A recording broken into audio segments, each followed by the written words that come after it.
In this video, I'm going to show you how to make a two-dimensional Elmo out of fondant.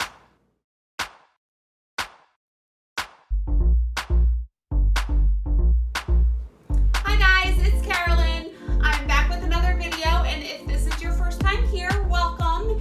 And if you want to see the different tips and tricks and ways that I bake and decorate cakes, then hit the subscribe button and the bell notification so you get notified whenever I release a new video.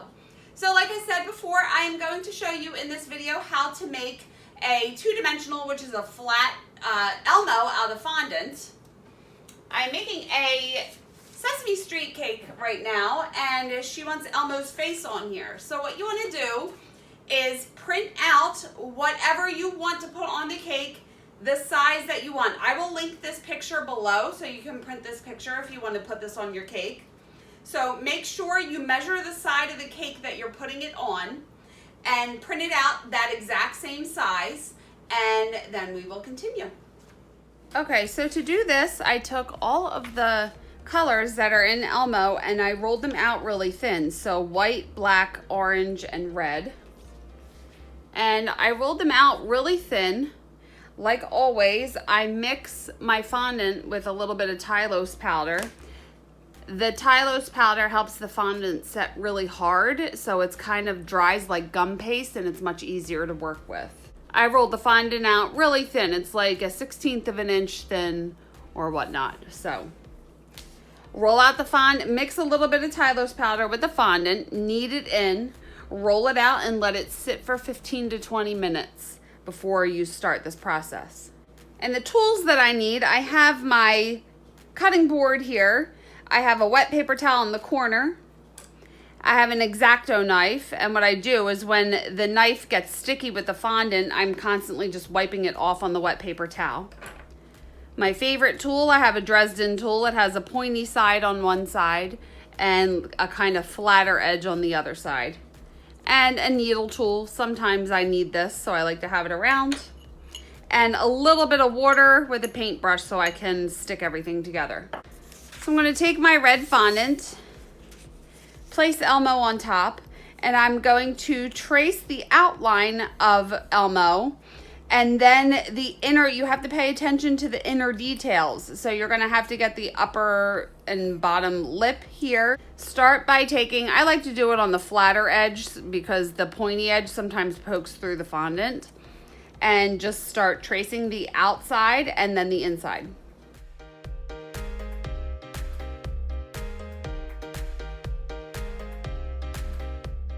Now, what I usually do, you can't see where it stops here, so I'm just going to continue to draw a line across, and the eyes will cover that part. So sometimes you have to look beyond the picture and figure out where it is going to, where the line is going to go, if that makes any sense. And then drawing the inside part.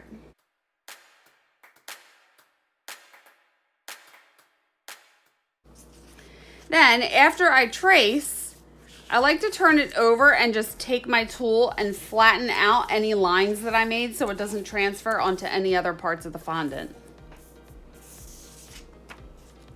Now I'm going to take my X-Acto knife. What I always do when I'm cutting pieces out, cut out the center pieces, the smaller pieces on the inside before you cut the whole big part out. It's much easier to cut the inside pieces when you still have a bunch of this fondant. If I were to cut the outside part and then try to cut the inner part, it just makes it more difficult. So starting with the inside, I hope my big head doesn't get in the way, and cutting out the part that's going to be the mouth.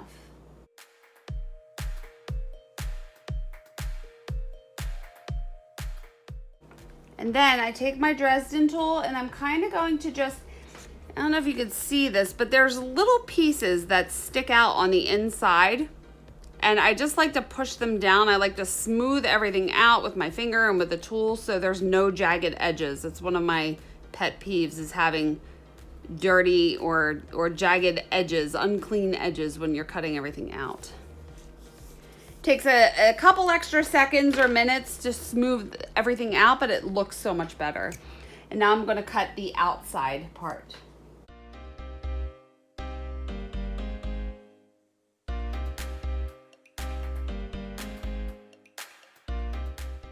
and take your finger and smooth the edges, making sure there's no pieces sticking out. And setting it on top, and you can kind of see that that is pretty good. All right, next, going to trace out the nose. So just make sure it's totally covering the fondant and trace and cut out.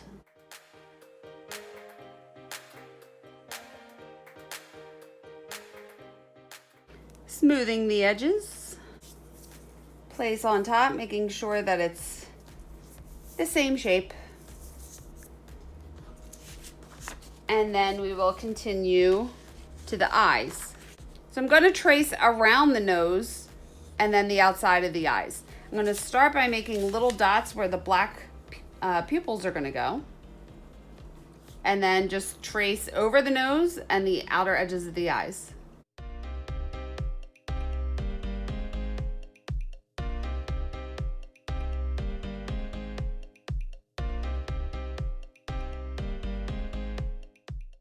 So for the pupils, I have this 803 cutter from Atico. It looks like it's just the right size. You would have to determine what kind of piping tip, round piping tip that you would want to use. That would be the size, because your size could be different depending on how big you printed the picture. So find a round piping tip that basically matches the size of the pupils and then just cut those out. Now I'm going to take my black fondant and we are going to put it all together. So I'm going to take a little bit of water on the back of the red fondant. So when you're putting water on the back of the fondant, you want enough to make it sticky, but not too much that it's going to seep out underneath the fondant and make the black part wet. And gently placing that on top.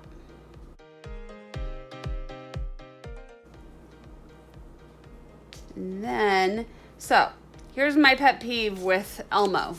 You have to get the eyes in the correct position. If the eyes are too low, he's gonna look off, right? It looks like Elmo, but Elmo's like distant cousin, you know? So if it's too low, it's gonna look weird. If it's too high, it's gonna look weird. So you have to see, like, the bottom parts are on the red part. So this is why I keep the picture here for reference all the time. And then the nose stops a little bit above the center of the mouth.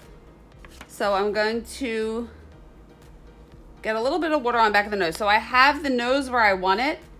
I'm just going to lift up the orange fondant and just get it a little wet underneath and then press it back down.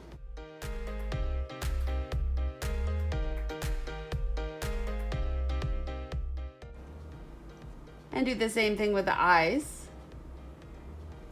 Making sure that the eyes are touching the nose the whole way around. And then I have the little marks on here where I want the pupils.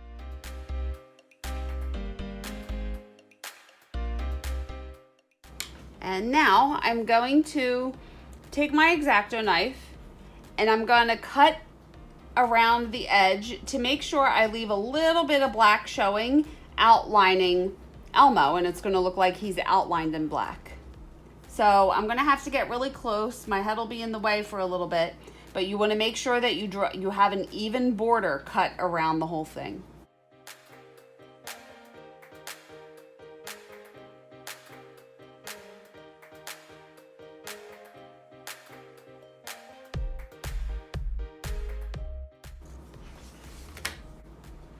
And then again, smoothing the edges, making sure there's nothing sticking out and everything is clean and pretty.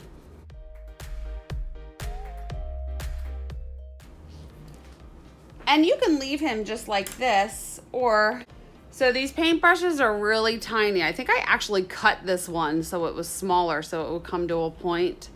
And this one is a little discolored because I use it for dusting all the time. But I have some red, and I'm not sure if this red is going to show through, so I may have to use something else. And I have midnight black here. So I'm going to take a little bit, goes a long way with this. So what I usually do is just take a little, Get it on the brush and then tap it into the lid and try to get rid of as much as I can before I start to use it. If you dip it in here and then put it on there, it's gonna be too much. So just tap it off somewhere, and then I just wanna draw the lines in for the mouth so they're sticking out a little more. Now you can see the top part of the mouth a little better. I also want to just color the edge around the mouth as well.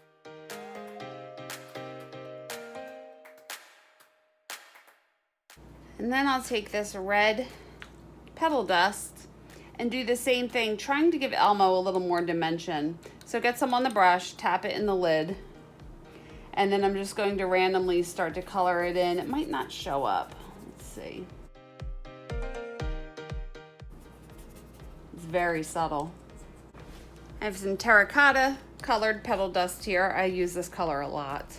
And I'm going to give the nose a little bit of dimension with this, just on the outer edges.